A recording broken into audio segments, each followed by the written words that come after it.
Hello, everyone. Welcome, anyone who just joined the summit. So our next session is on delivering executive level feedback, hosted by Anna, our CEO and co-founder at Meander, with the amazing speaker Judy Abad, business and marketing leader. And so Judy has seen firsthand the positive impact that constructive feedback can have on a team. And she will be talking through some of the key do's and don'ts to keep your team motivated and growing. And we'll also find out what she makes of the feedback sandwich. So over to you, Anna. Awesome. Thank you so much, Manel. And welcome, Judy. Excited to have you. Thank you. Awesome. Just a reminder for everyone who is joining us for the first time today, we'll have a fireside conversation for the next 25 minutes, and then we'll open it up to your questions. So please use the question and answer functionality to submit your questions. If you're watching through LinkedIn, just share your questions and comments, and we'll get to them at the end of this conversation. So do not miss your chance to ask Judy about your burning questions with regards to feedback. And Judy, maybe you could start with giving a quick introduction into your career highlights so far. Yeah, absolutely. I'm happy to. So hi, everyone. I'm Judy. I've been working in tech for almost 15 years, and I currently run my own family office, and I invest and advise startups. I've held a lot of different roles. One of the things I really enjoy doing is being the first to build out a function. So I started at Facebook as one of the first mid-market salespeople. I ended up moving out to Singapore to help build our office out there. I came back, worked as the chief of staff to our CRO at the time. And then I moved over to the Instagram side, where I was one of the first product marketers to help build out and monetize Instagram in those very early days. I moved to Slack, where I was also, again, the first product and international marketer, and I ended up leading the team that was really building out all of the core features as well as launching us in international markets. I've also held marketing and strategy leadership roles at WhatsApp, Navan, and most recently Tome. So I think one thing I'll say is one of the best pieces of advice I've ever gotten when I look back through my career and kind of what is this common thread of what I'm passionate about and what I love to do. And I think one of the best pieces of advice I've ever gotten is really just to try to be the best part of someone's day. And I think no matter what role you're in, what level you're at, it's just really, really great advice to remember that work is hard and stressful enough. If you can kind of over err and go the extra mile in trying to motivate people and be relaxed and cool under pressure, and also give effective feedback because you care about the team around you, I think that that's sort of the things that get us through each day together as a team. Outside of work, I love to travel. I'm a sucker for any chocolate chip cookie, and I am also a huge Swiftie. Oh, wow. I love this, this addition and such an impressive journey. Thank you so much for sharing. And in terms of the tip, I cannot agree more. I think that's so important to be this positive force in the team. And such a perfect segue to our discussion about feedback, because I feel like feedback can both encourage people's behaviors and just empowers them to do some things they're good at, but also it might demotivate at some point and might be a blocker for someone's success. So I would love to discuss with you, how do you find this balance and how you make your feedback direct and empowering, but at the same time focusing on growth and helping people to identify their areas of impact. And my first question is, let's maybe define what feedback is, because I think for many managers, they're kind of thinking about performance reviews or maybe 360. What's your definition of feedback? Yeah, I think that feedback is just anything that will make you and the people around you better at what they do. I actually think, feedback is such a big part of our lives. It isn't just something that you give to your team. My partner and I give each other feedback if we have a conflict. And certainly with my kids, I'm giving them feedback as well. And even with my dog, although I don't think my dog is really paying attention, I think it's really just have the intent of helping them get better. And one of the places where I think feedback can really go awry and what makes it feel anxiety inducing is that people receiving the feedback, whether they're right or wrong, they don't feel that intent of it. They feel like it's not coming from a good place. It's coming from a negative place. So I think on both the receiver and the giver, it's really, really important that it's established first that the feedback is meant to be well-intentioned and it's meant to help them get better. If you know that you're on the same side, then I think that feedback is so much better received. I think that's probably one of the biggest things that is, to me, really important about setting the foundation for giving feedback. How do you usually do that? How do you ensure that another person understands the place where you're coming from? Yeah, it's a great question. So I think there's a couple things. One is like the context and the setting of the feedback really matter. So I'm a big advocate of giving feedback in real time, making sure it's direct and it's specific and actionable. I think sometimes people feel like they just can throw something out there, an opinion they have on something that didn't go well.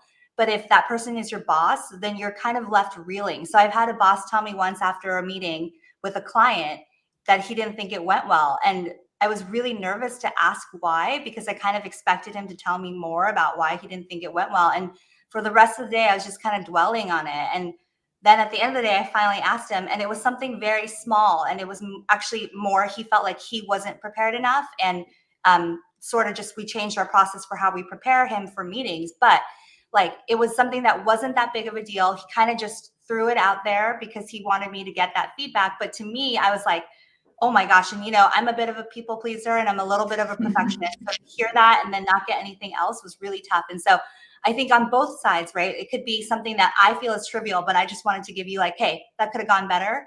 But on your side, you might be like, wow, what does that mean? And if you're thinking about it, don't be afraid to ask and don't be afraid to just get more direct feedback if the person who's giving you the feedback isn't following steps of being real-time, contextual, and specific about it. Frank Flynn, who's a professor of organizational behavior at Stanford's GSB, he once told me that the thing that people react most negatively to about feedback is surprise. So that's kind of the thing that triggers people is they're surprised to get the feedback. And that's why I encourage people to do it in real time. Nothing is more infuriating than if 6 months later it shows up in a performance review that you thought I didn't do something right 6 months ago. To me, that feedback should have been given at the time, and then that person should have had the chance to improve in those 6 months in order to get to the time of the performance review where that feedback is no longer an issue. So I think it's really, really important to be contextual and to be real time in giving feedback. Yeah, makes sense. And I really like the example that you gave because it kind of highlights the difference between opinion and feedback. Yeah. Like what in your definition, what makes feedback successful? Like maybe again going back to this opinions that your boss shared with you, what do you think could have made it better? Yeah, I mean, I think that, in the moment, it's really about like what I said about context as well, is from his, and there's always there's the person who's giving the feedback's perspective, there's the person who's receiving the feedback's perspective, and then there's reality, and it's kind of somewhere in between. So for him, it wasn't a big deal. He just didn't think it was the best meeting that we've ever had, which is fair. It absolutely was not the best meeting we've ever had. But for me to hear that in the moment, I kind of spiraled, and I wish I had gotten more information from him on what he thought went wrong, because I'm sure that I could have pointed out a couple things that I thought went wrong. And if we had been able to align and come together and then be able to say, hey, here's the things we're going to fix, I think that would have been a lot better for me and my perspective. But given I think sometimes the pace of how work goes, and you may only have a minute or 2 minutes in between meetings, you can't exactly do that. So it's really about finding time throughout the day. And if you don't feel like you've gotten enough information from your boss, or if you don't agree with your boss on the feedback, it's about asking questions and coming from a place of curiosity and a place of wanting to understand, because both sides could easily be missing context. And I find that sometimes when expectations and communication is not aligned, that's where kind of you can spiral and you can assume that the other person is attacking you or giving you feedback that isn't fair or is a surprise or is coming from a bad place. Yeah, 100%. And I think you touched on a really interesting question here. So sometimes managers might have a lot on their plate, so they just might not have enough time to prepare this feedback in the right format to give it in real time. So what do you think works best when you share a not well-prepared feedback, but instantaneously, or you actually take the time to prepare, but you might share it maybe in a week or in 2 weeks? Yeah, so I think, one of the most important things is just establishing that it's coming from a good place. And I think you can either explicitly say it or you show it in your tone of voice or your body language. I mean, with some of your directs or some of your cross-functional peers, you'll have worked with them long enough that they understand that your feedback is well-intentioned. With folks who are newer, or even with execs who maybe you don't talk to as much, I think it's just important to be clear, like, this is about helping out the team. This is about making you better, all of those things. I think it's good to always ask questions and get context if something didn't meet your expectations. So I found a lot of times, especially working cross-functionally, when I felt like somebody hasn't been up to snuff on what they were supposed to do, I've actually found that it's because, their boss or their boss's boss has asked them to prioritize something else. And so the work I'm seeing is not necessarily their best work, but being able to then go to their boss or their boss's boss and say, hey, like, this person really needs to actually work with my team on this thing, and we need to make that a priority for her, is really, really helpful, because it helps them be able to then manage their own work and their own output. I do think it's really important to share why you're addressing it, and to make sure that they know exactly kind of like what this ties back to. So to the point of, even in real time, you might not be able to give the feedback right away. It might be a week later, but I think going back to it, as long as it's fresh in their mind, that's super important. And then being specific, actionable, and as much as possible trying to tie the event for which the feedback is occurring to why you're giving the feedback is important. On the flip side, I would say some don'ts are: don't attack someone personally or make any assumption about their performance. Again, if you have a question, ask it. So I've seen feedback go awry when I had a boss who once basically tried to give feedback to somebody else on the team and was like, well, I just don't think you're a good writer, and so you probably shouldn't have written this. And the thing is like, she came in without any context, and this person was actually, I would say, one of the top 2 best writers on the team. And it was more just about their styles didn't match. They had a misunderstanding about the main kind of point of the writing piece. And once they figured it out, it was great and they solved it. But like, to me, that was just not the right place to come from. Like, don't make an assumption about somebody's skills or what it is. It's more often you are misaligned on the expectations, or something didn't get communicated or heard the way you intended it to. Mm-hmm. I would also say, like, never speculate or gossip. I mean, that kind of stuff in the workplace is a huge pet peeve of mine. I don't like it. I've had other execs say, people are saying, and then they'll give feedback, and then you kind of press into it, and it's never people are saying, it's just that person's feedback. And so own it. If it's your feedback, if it's your point of view, don't ever try to bring other people into it, and don't speculate or gossip. How do you feel about the sandwich approach that many people take when giving feedback? Yeah, so I'm aware of the criticism, and I have to say, early in my career, I was absolutely guilty of sandwiching all my feedback in the hope that the person would take it better. Nowadays, I actually think that I'm not super negative on it. So what I'll say is, like, I try to avoid it, absolutely. But sometimes I think like an open-faced sandwich is okay. So sometimes I think it's good to start with positive before you go into the negative. And I'll tell you why, because I do think it's context dependent. So for example, if I'm talking to my direct team, or if I'm talking to peers that I trust and have a great relationship with, I'm totally comfortable giving the feedback directly, transparently, and specifically.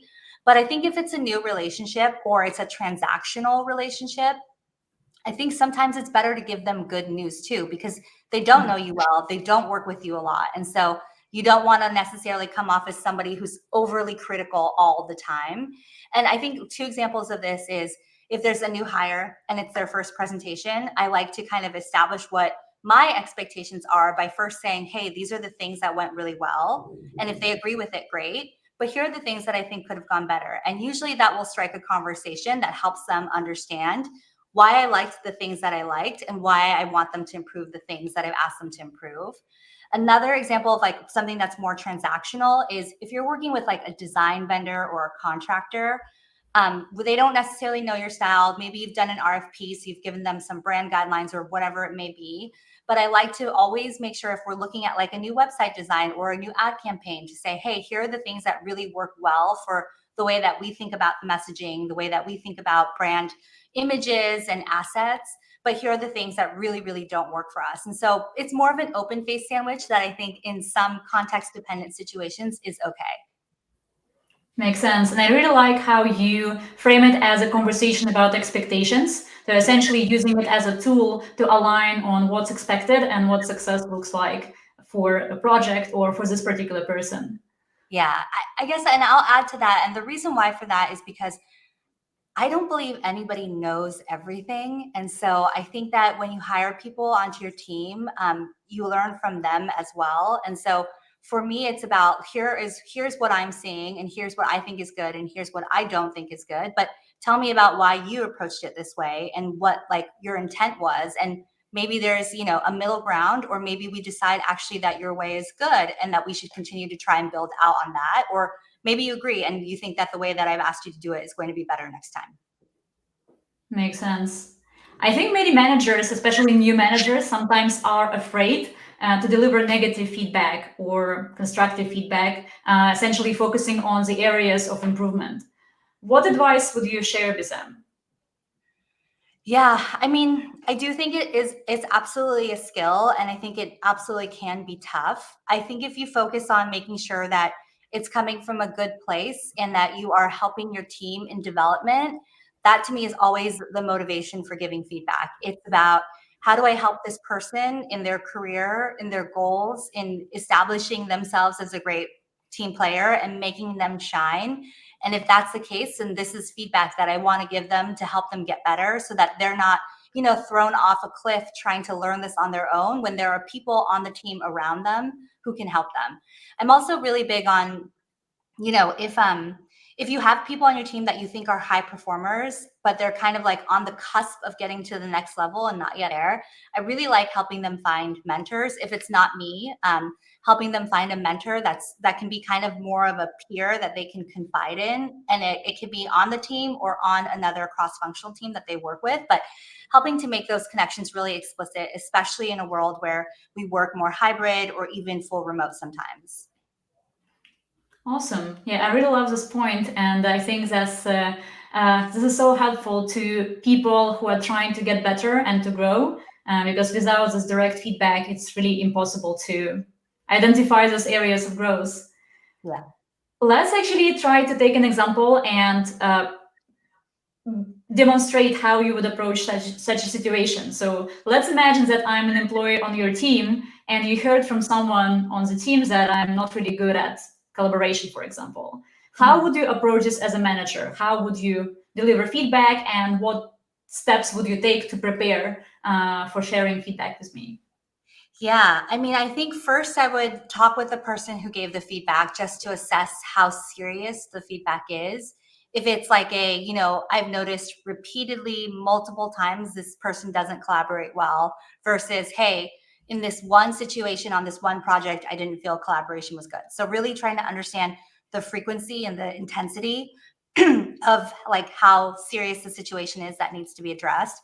If it is something that I feel like needs to be addressed immediately, I always try to kind of step back first and assess what the person who is on my team, who I presumably know pretty well, is thinking and why they may have come about it the way that they did.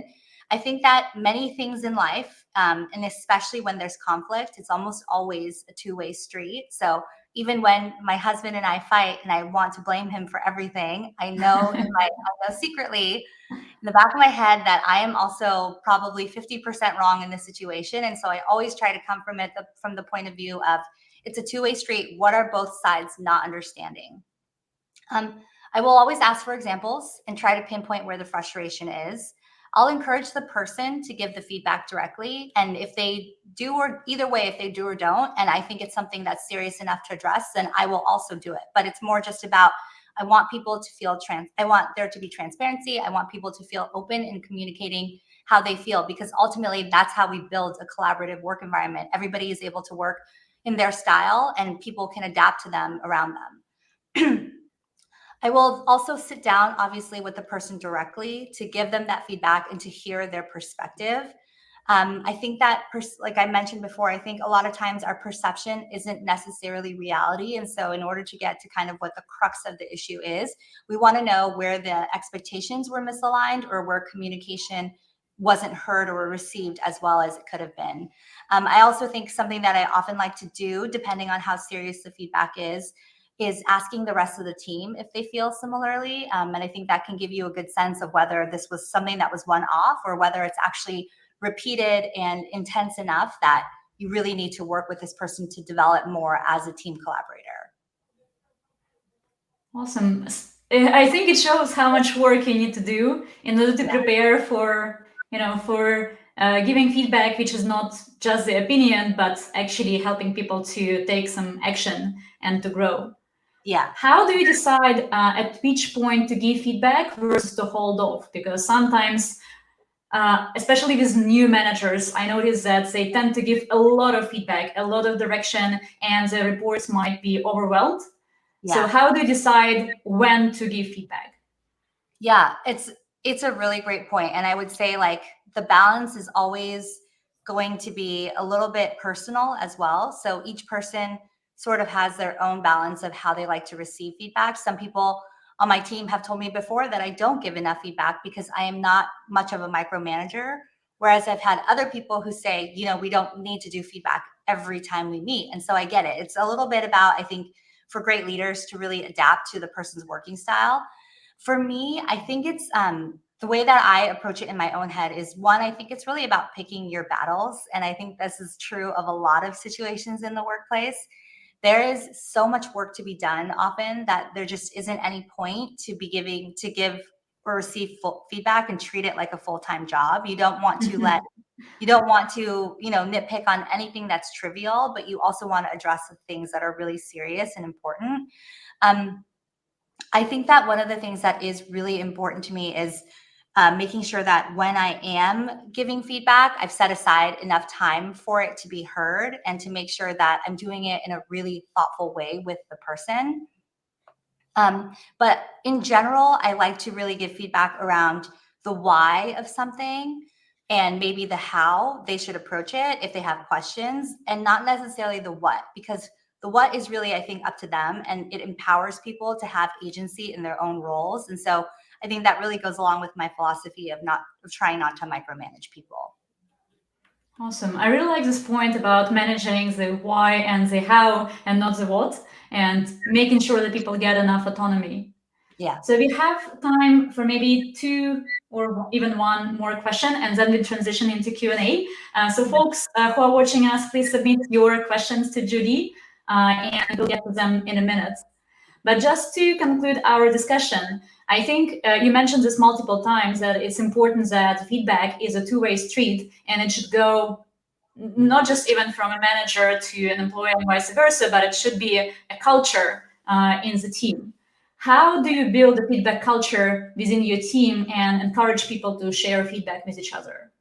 Yeah, it's a great question. I think that it's really important to lead by example here. So for you as a manager to really make sure that you are stretching yourself if feedback doesn't come naturally to you, but that you're stretching yourself and even going as far as, say, blocking time off on your calendar, every week to figure out like what went well that week and what didn't go well and how can you work with your team to improve. I also think you can do so in team meetings, being able to be transparent and just kind of fostering that atmosphere and that culture of people being open, people being able to communicate and openly share ideas or things they're working on and get feedback from each other. So really just encouraging it and leading by example. And then I think it's also really important to kind of operationalize it in the sense of just ensuring everyone feels accountability to giving and receiving feedback. So with every team that I come in to lead, I always make sure that, we're kind of establishing shared norms across the teams, and we're, as a team, deciding like what is our vision and what are our principles for operating, and then how do we make sure that we're really upholding those principles with each other by giving each other feedback and taking the time to help each other develop. Amazing. I think that's such an important topic, and leaders cannot do too much to invest in the feedback culture, because it's probably one of the fundamentals of a highly functioning team. So thank you so much for sharing those insights. And we have some questions coming in from people watching. So one question from our live stream watchers. How would you work with instilling feedback culture in a highly hierarchical, high-power distance collective? Yeah, I think one step at a time, I would say. I was out, I think I mentioned briefly, I moved out to Singapore to help start our sales team. And I think that the power distance there is, and just culturally is a little bit different, where when I was hiring and growing out the team, I think people felt more nervous about, challenging anything that I was saying. And so one thing I really encouraged them to do was I would point out areas where I thought that they were exceptional, where I thought their skills were even better than me. And I would encourage them to help teach me and the rest of the team how they do these things. So kind of really highlighting and celebrating their wins, their skills, and using that as an opportunity to then make sure that you're giving them feedback as well and where to develop and grow. But, giving them kind of that open space to give you feedback too. So I think making it a two-way street. Now, if you're talking more about you as somebody who is, not a senior, whether you're an IC or a manager and you aren't sure about how to give feedback upwards, I think some of it is about trying to just establish that personal relationship first. So if it's remote or in person, being able to just find some time on someone's calendar. One thing that I've encouraged a lot of people to do who have wanted to figure out how to get closer to like an executive on their team is, I think you'd be surprised how many executives would like openly and warmly receive an email from somebody that is, a couple levels down that just says, hey, I'd really like to learn more about what you do and hear what your priorities are. And these are the things that I work on, and here's what I've contributed to. I've had many people do that with C-level executives successfully. And I myself have seen that at WhatsApp when I was chief of staff to the COO.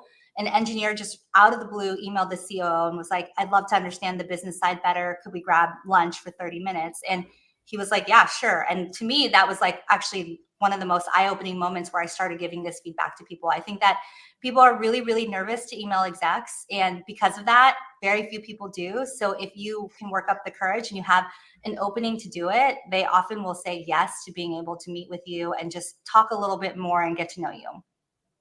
Oh, that's amazing. Actually, just to dive a little bit more into this topic, because I think some people are a bit nervous about giving feedback upwards, especially if the atmosphere in the company might be a bit toxic and they are afraid of some repercussions of sharing this feedback.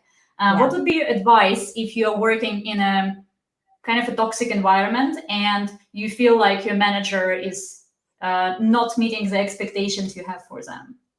Yeah, I mean, I think that it depends on sort of how badly it's affecting you and whether or not you think it's something the manager can change. Because I do think oftentimes it is a losing battle to try to change a bad relationship with the manager without first essentially meeting their expectations and working really hard to be a high performer. So it kind of depends on where you are in your own working relationship with them and then how badly it's affecting you.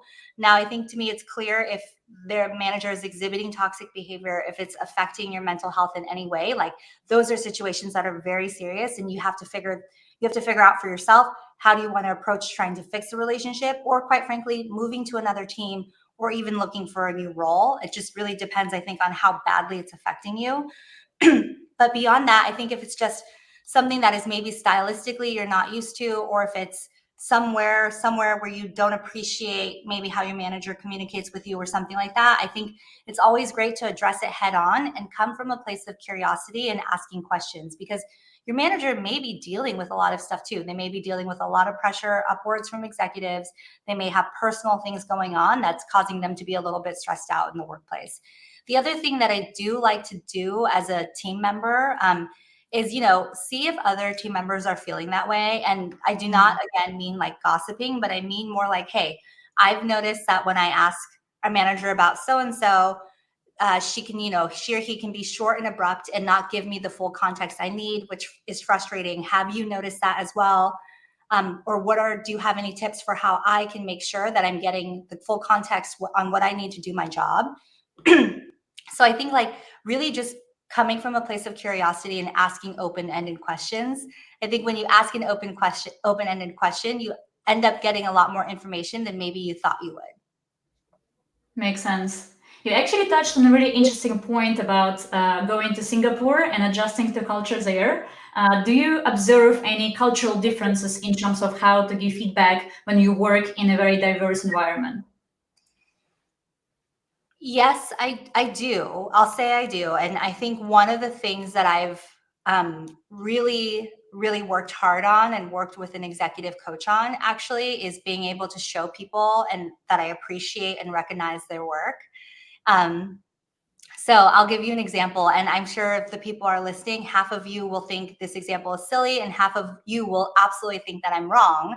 I had a person on my team who was younger, and it was kind of like one of her first big roles, big assignments, all of that stuff. And she gave me feedback that she didn't feel like after how hard she had worked to launch something that I appreciated it enough. And it kind of came down to, well, like, you didn't recognize my work. You didn't thank me for this after it launched. And she had been working really hard and the launch was amazing. Like, none of that was a question.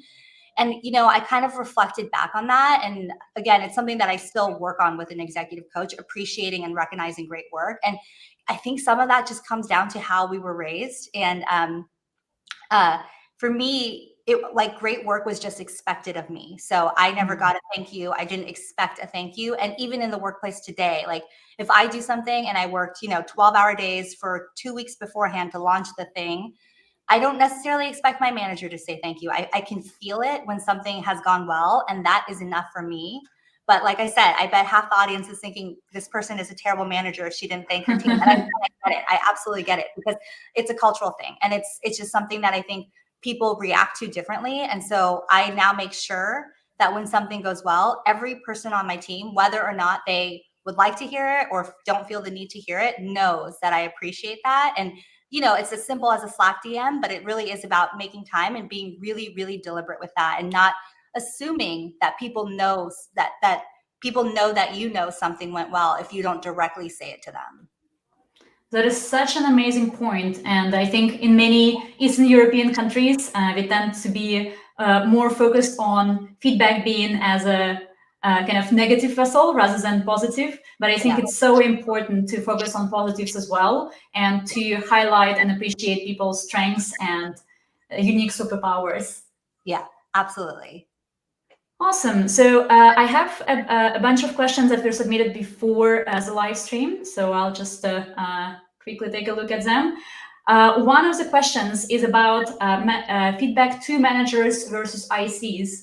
What are the differences in giving feedback to your manager, like if you are managing managers, compared to, for example, sharing feedback with an IC? Yeah, so I think when I'm giving feedback to managers versus ICs, a lot of times with the managers, it's about setting strategy direction and communicating that strategy direction well, and then thinking about their team and team development and how the team is organized.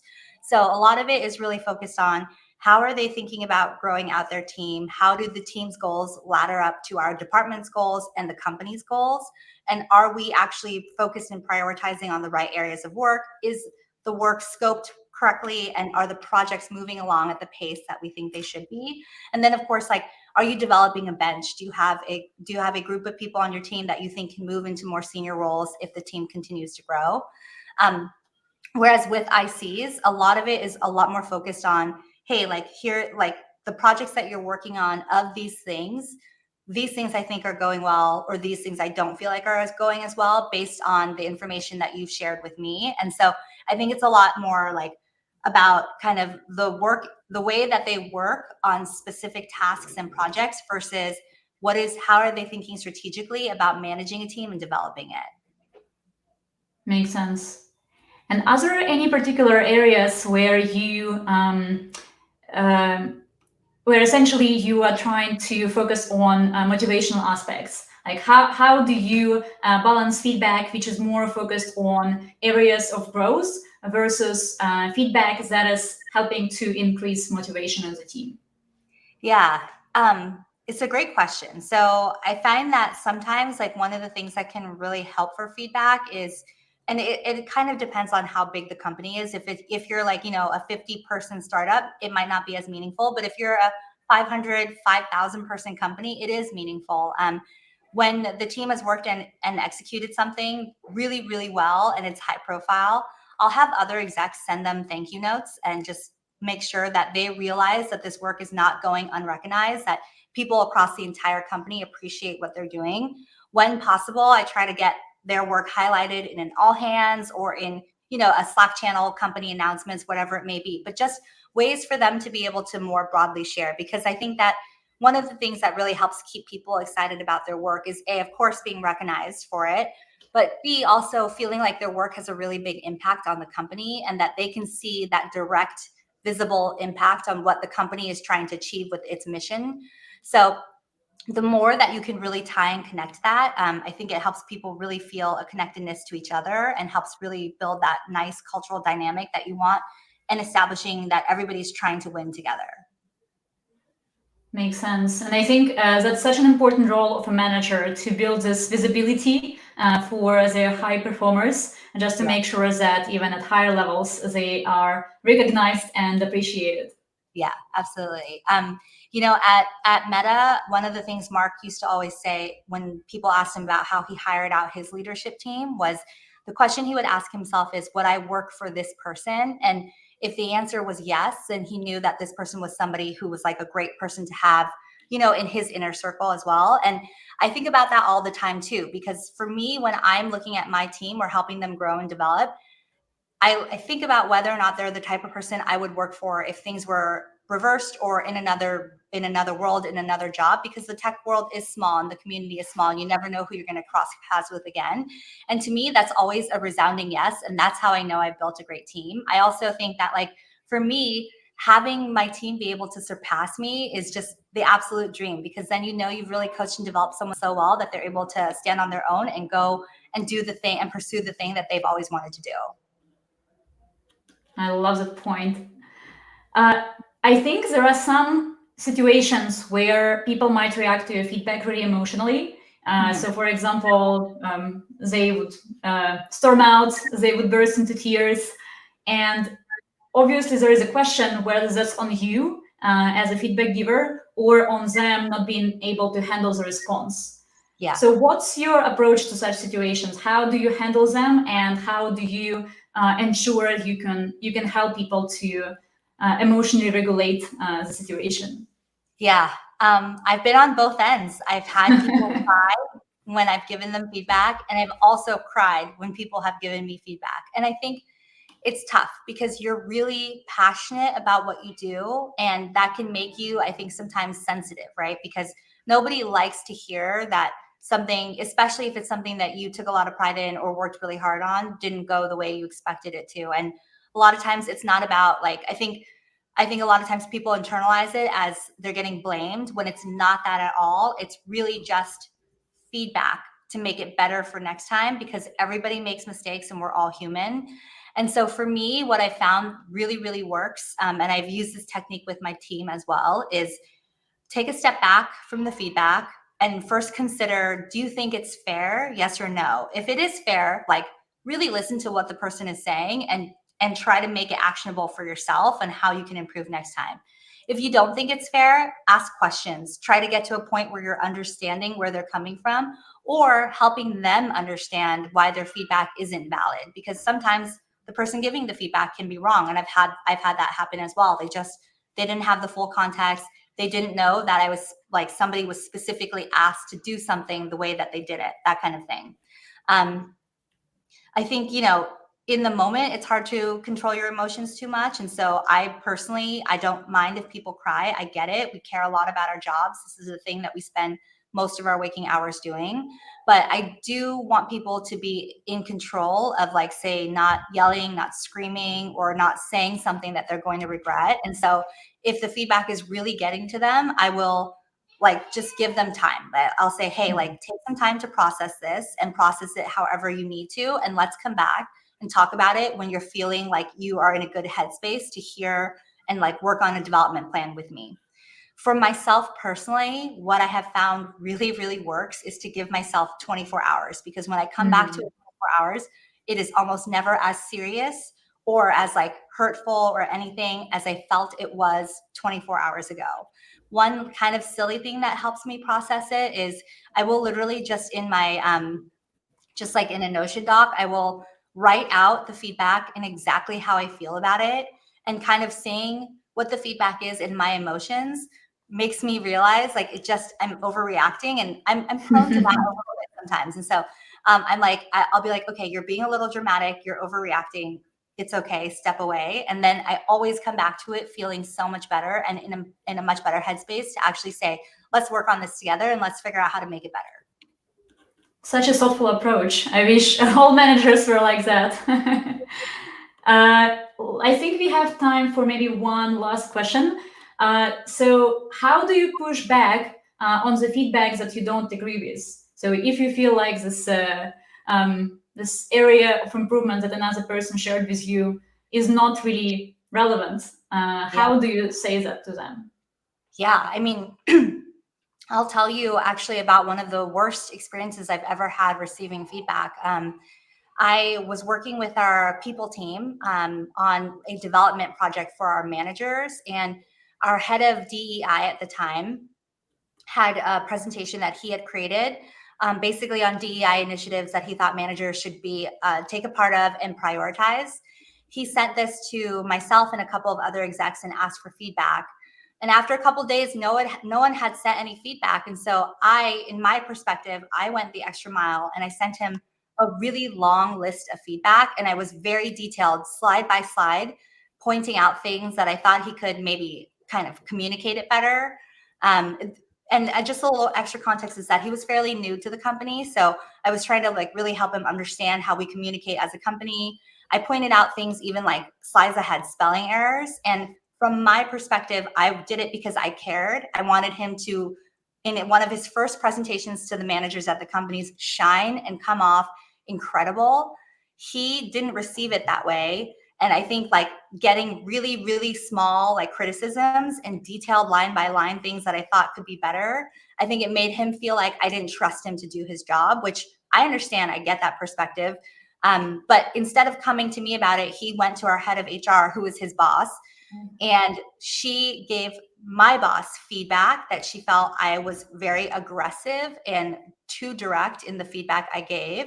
He forwarded me that feedback and didn't give any context. And so when he did that, I felt that he had agreed with the feedback. But from his perspective, he was just simply being transparent and sharing feedback that had come across his desk. And so all of this took like 2 weeks to unwind. But it essentially ended with the head of HR apologizing to me because I literally pointed out to her that in our own HR handbook, calling a female aggressive is a microaggression that we don't allow in the company. And I was like, you could have used any other word. You could have given a specific example versus just emailing my boss and saying you felt aggressive. And the thing is, I asked my boss and he didn't agree with the feedback. And I was like, well, if you don't agree with the feedback, I'm not sure why you forwarded it to me like that, because I spent all weekend thinking that you thought this feedback was accurate and that's why you sent it to me. And so I think a lot of kind of these like worst, really, really bad moments for us are the best learning experiences where for me, it's made me realize how important it is to ask for context. And so the head of HR and I ended up sitting down. She ended up apologizing. And I ended up talking to our head of DEI, and we were great. Like he totally got where I was coming from, that I was actually trying to help him get better at his job and really, really make the presentation sparkle. And I get where he was coming from, where he felt like I didn't trust him to do this presentation in a way that like really accurately conveyed the message he was trying to. So it ended up being a great situation. But I would say like from my own perspective, it was a low point for me in receiving feedback. And one of the biggest lessons I take from that is those are really our best growing moments. If you only always had smooth feedback sessions, you maybe wouldn't learn about what makes giving great feedback. Awesome. Thank you so much. Unfortunately, our time is up, but it was amazing to hear your insights. Yeah. Thank you for joining us, folks. So we'll see you at the next session with Rosemary Hitchcock, Director of Engineering at Bumble, and Brian Donahue, VP of Product at Intercom, to discuss the do's and don'ts of nurturing career growth and identifying potential. See you there. Thank you, everyone. Thank you, Judy. Thank you, Anna. Thank you.